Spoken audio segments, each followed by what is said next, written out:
name is Olumide, but everybody calls me Kaliko, and I am the Managing Director of Yellow Brick Road, an advertising agency based here in Parkview.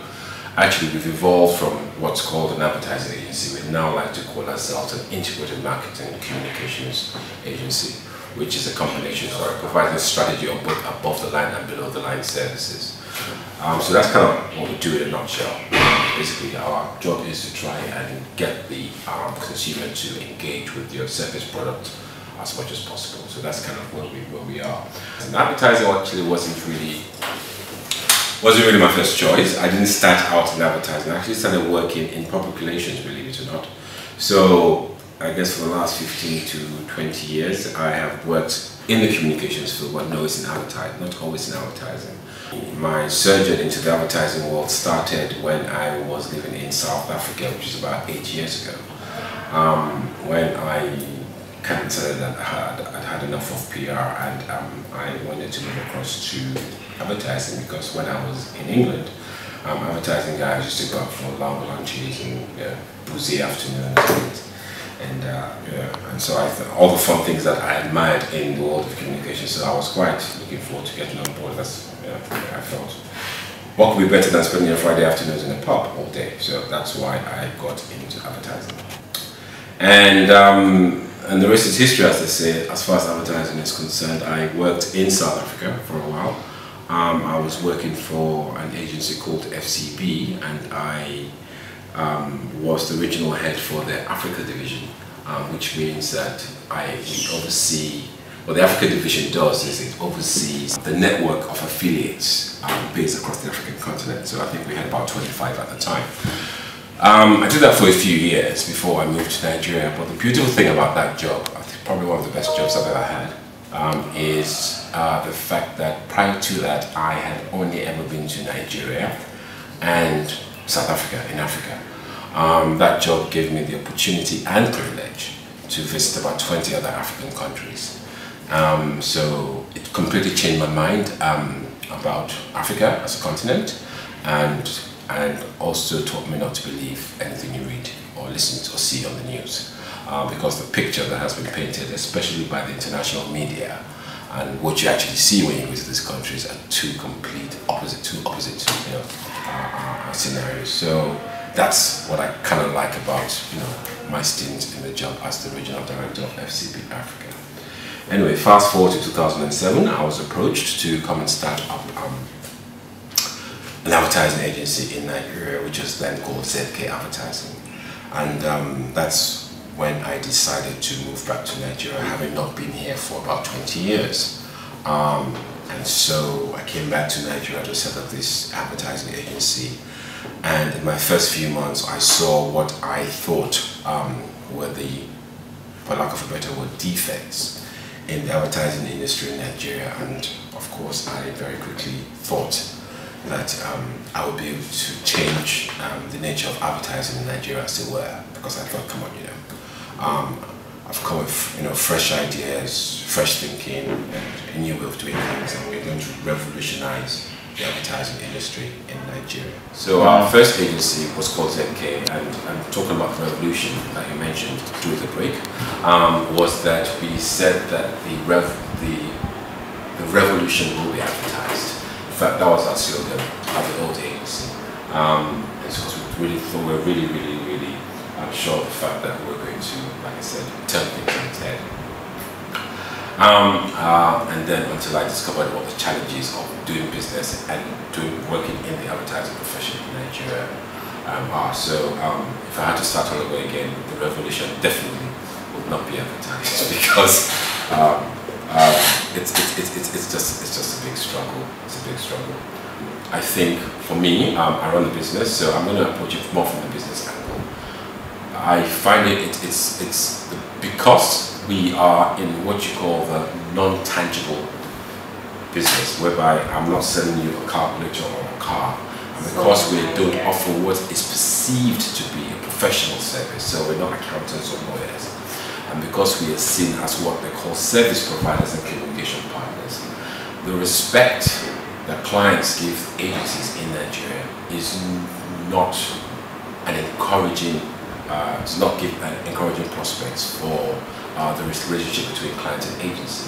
Unlike other parts of the world, or the developed parts of the world, where the advertising guys are seen as those crazy guys who do magic, and so therefore they just leave them to do their own thing. Here, first of all, every client is a frustrated copywriter or an ad director. That's one thing. The second thing is the value they place on the services that we offer them.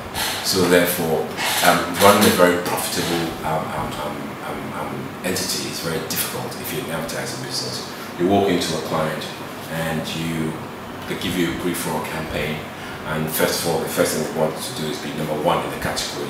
Everybody wants to be number one. So you get a client who's number 99, like 25th bank in Nigeria, will come and tell you that they want to be number one in 1 year's time. So unrealistic objectives, is one challenge, but more so to my point is the fact that, okay, so I come up with a proposition that I believe can deliver to the objectives that you briefed me on, and I tell you how much it's going to cost, and that's based on the resources I feel I'm going to commit to. I need to commit to the account in order to effectively deliver on that objective.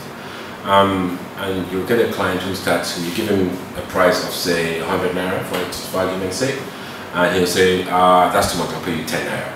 It's like, how do you go from 100 naira to 10 naira? And for me, that's one of the biggest frustrations I have, in that it's very difficult to enter into an intellectual discussion with most clients in Nigeria in terms of trying to establish a financial relationship with them. So the reason why I find it challenging is because I thought that agencies were the ones to blame, that we didn't have good enough agencies with good enough ideas to offer our clients, practical and creative solutions to their communication challenges. But I've since found out that 50% of the problem, if not more, lies actually with the client, because the client does not trust the agency enough, does not empower the agency enough to give them what I would call impactful solutions. So you get clients who would say, yeah, I want to go crazy, I want to go to the edge, I want to tell things on its head, and then when you come up with the idea, they're like, maybe not, So clients are not willing to take those risks, and clients don't trust the agencies enough to take risks. And because of that, that's why I feel that the sort of industry has been somewhat static in terms of moving forward. So I do believe we do have enough creative people and creative agencies in Nigeria. It's just I feel that clients need to empower them and allow them to do the job which they are appointed them for. And maybe we might begin to get some.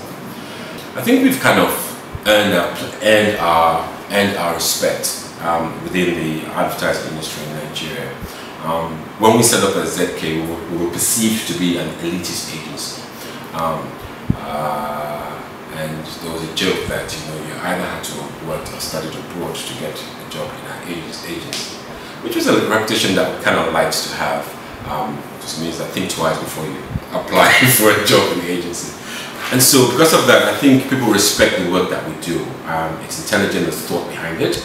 Our clients respect us for that as well.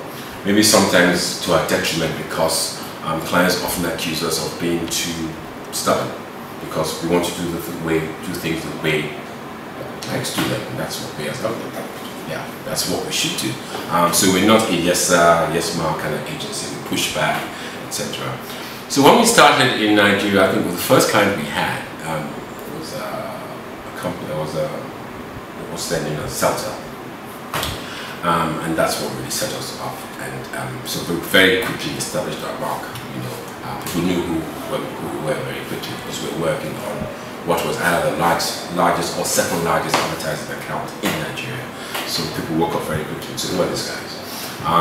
And that's kind of what propelled us into success. Because we had Celta, then we had then also handled the Zain account when they rebranded. So we helped rebrand from V-Mobile to Celta, and we rebranded the same company from Celta to V-Mobile. So that was one good piece of business that we worked on. And then obviously, because of the conflict of interest that exists within advertising, I am not allowed to handle two clients who work on the same business. So you then have to diversify your portfolio from an industry perspective. So we then went into financial services. We worked for FCMB at the time. So that was one of the other major accounts that we won. Since then, we've worked in a number of accounts. We've worked in Oando, we've worked with First Bank, BlackBerry, Standard Chartered Bank, which is SEMA. We just picked up one or two very, very interesting pieces of business. Unfortunately, they haven't sent us a signed contract yet. The challenges are, like I said, I think if the clients should trust the agencies more. The day we can get the clients to trust the agencies more and empower the agencies more, I think the advertising industry will actually leapfrog into what I would call the 21st century. It sickens me that I see that. So that's one. That's on the part of the client, but also on the part of the agencies as well. I think really we need to improve on our quality control.